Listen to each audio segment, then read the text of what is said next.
针对远见杂志，县市长施政满意度的调查，台南市伫6都当中，满意度成长的幅度上大，达到64.7%，得到年度最佳的进步首长奖。议员陈嘉凤伫市政总质询对伊表示肯定。另外，议员嘛欢喜看到中央提出分育财的政策，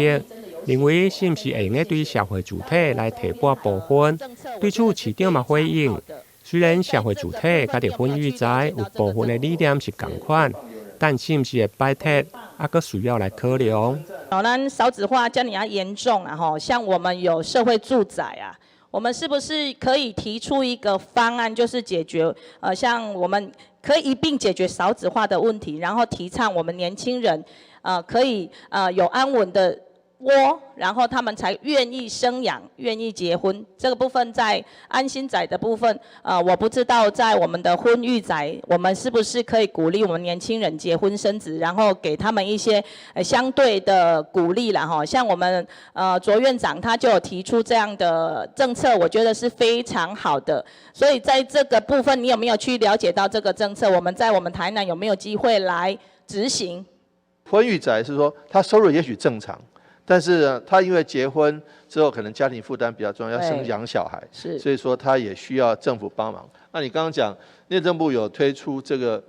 婚育宅的部分哦，是说你还是去租，那我补贴你租金，补贴租金补助的部分啊。现在不是有那个租金补贴？对，有租金补贴还要再增加。青年也有啦，但是就是说我们可以，因为我们在市长的任内，其实也催生了蛮多的社宅啊哈，所以在这个部分，我们是希望你也可以把我们社宅里面增加了这个婚育宅的政策，然后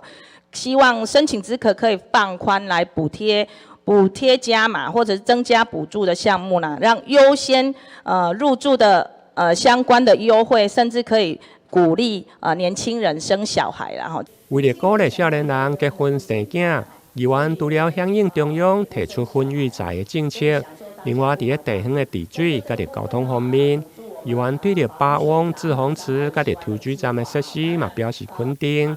同时嘛建议市府未来伫地方市的建设，嘛爱增加休闲甲生态教育的功能。至于交通单向两线道的机车，到底是毋是爱带转？虽然市府强调无强制，但议员表示，还是有未少的民众被开单。